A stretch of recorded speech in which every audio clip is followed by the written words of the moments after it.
ओम नमो भगवते वासुदेवाय। भगवान शंकर महाविष्णूंची स्तुती करताना म्हणाले, हे वरदायक प्रभो, आपले हे उत्तम चरण जे आहेत ते ह्या संसारामध्ये सकाम पुरुषांच्या संपूर्ण पुरुषार्थाची प्राप्ती करून देणार आहे।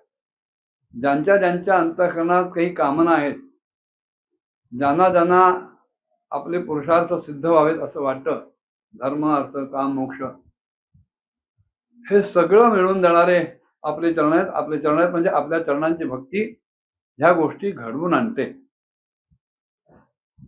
आणि त्याच वेळेला ज्यांच्या अंतःकरणात कुठल्याही वस्तूची कामना नाही, इच्छा नाही, कुठल्याही गोष्टीबद्दल ज्यांच्या अंतःकरणात आकर्षण नाही, वासना नाही, हाव नाही, असे जे निष्काम मुनिजन आहेत तेही आपल्या चरणांचा आदर सत्कार करतात, आपली पूजा करतात। जीव सकाम असो अगर निष्काम असो, हे दोन्ही प्रकारचे जीव आपल्या चरणकमलांची प्रार्थना करतात, भक्ती करतात, पूजा अर्चा करतात। आता मी सुद्धा त्या निष्काम मुनींसारखा आपल्या चरणांशी जर एकाग्र होत असेन आणि सदैव आपलं चिंतन मनात राहून, कोणी अडाणी माणसं, अज्ञानी लोक मला आचारभ्रष्ट म्हणत असतील तर म्हणू देत, कारण आपला जो परम अनुग्रह माझ्यावर आहे त्याच्यामुळं बाकीचे लोक काय म्हणतात ते ऐकण्याची मला इच्छाही होत नाही, बुद्धी होत नाही। अंतःकरणात भगवंत हा एकच एक विषय जर असेल तर त्या विषयात सदैव रत असताना साधकाचं आपल्या देहाकडे कधी लक्ष राहत नाही। आणि लक्ष न राहिल्यामुळं इतरांच्या दृष्टीने तो देह अमंगळ वाटू शकतो, अस्वच्छ वाटू शकतो, अपवित्र वाटू शकतो। पण ज्याच्या अंतःकरणात केवळ भगवंताचंच प्रेम आहे, भगवंताचीच भक्ती आहे, असा भक्त आपल्या देहाबद्दल सदैव उदासीनच असतो। संत तेची जाणा जे देही उदास, असं तुकाराम महाराजांचं वचन आहे।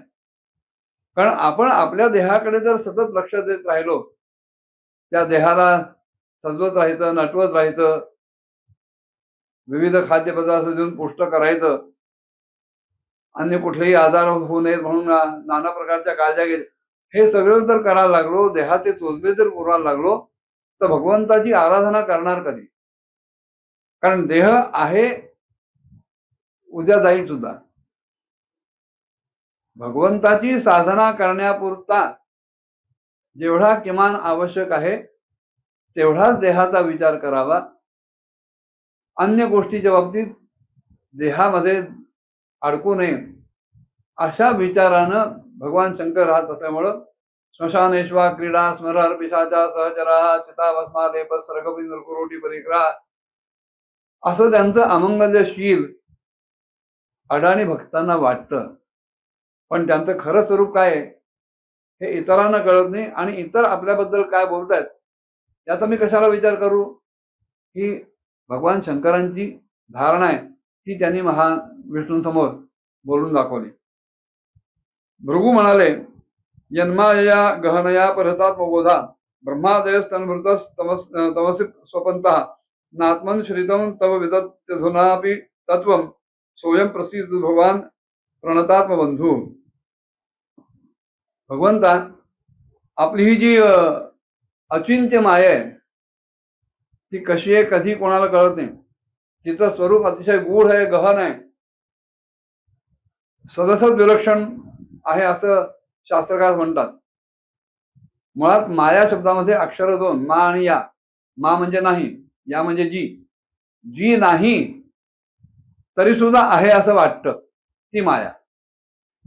अशा या सदसच विलक्षण मायेच्या प्रभावामुळं, गहन रूप असलेल्या मायेच्या प्रभावामुळं आत्मज्ञान लुप्त होतं। माणसं या मायेमध्ये अडकतात आणि आत्मज्ञानाला वंचित होतात आणि आत्मज्ञानाला वंचित झाल्यामुळं अज्ञानरूपी गाढ निद्रेमध्ये ते मग्न असतात. ब्रह्मादी देवता सुद्धा, देहधारी देवता सुद्धा आत्मज्ञानाला उपयोगी असणाऱ्या आपल्या तत्वाला जाणू शकत नाहीत. तिथेही सामान्य माणसं, सामान्य जीव आपलं ज्ञान कसं करून घेणार? पण असं जरी असलं तरी सुद्धा जे तुमच्याकडे शरण आले अशा भक्तांचे तर आपण सुहृद आहात आणि आत्माही आहात, तेव्हा आपण माझ्यावरही प्रसन्न व्हावं असं भृगू प्रार्थना करतात. पुढे ब्रह्मदेव म्हणाले, नैतत् स्वरूपम भवतोसौ पदार्थ भेदग्रही पुरुषो यावदीक्षेत ज्ञानस्य चार्थस्य गुणस्य चाश्रयो मायामया व्यतिरिक्तो यतस्वम. भगवंता, पृथक पृथक वेगवेगळ्या पदार्थांना जाणणारी जी इंद्रिय आहेत त्यांच्याद्वारा माणसं जे की बघतात ते आपलं खरं स्वरूप नव्हे. शब्द स्पर्श रूप रस गंध हे विषय अनुभवणारी जी इंद्रिय आहेत, ज्ञानेंद्रिय आहेत, त्याच्यातून नाना प्रकारचे विषय त्यांचं ज्ञान चित्तामध्ये होतं. पण तरी सुद्धा ते विषय म्हणजे आपण नव्हे, ते आपलं स्वरूप नव्हे. कारण हे सगळे अवयव, ही सगळी इंद्रिय, शब्दादी विषय आणि श्रोत्रादी इंद्रिय, ह्यांचं अधिष्ठान आपण आहात आणि हे सगळे आपल्यावर अध्यस्त आहेत. अतस्मिंस्तद्भावः इति अध्यासः. जे जसं नाही ते तसं आहे असा आरोप करणं, ह्याला अध्यास म्हणतात. वास्तविक संपूर्ण ब्रह्मांड, संपूर्ण विश्व हे ब्रह्मरूपच आहे.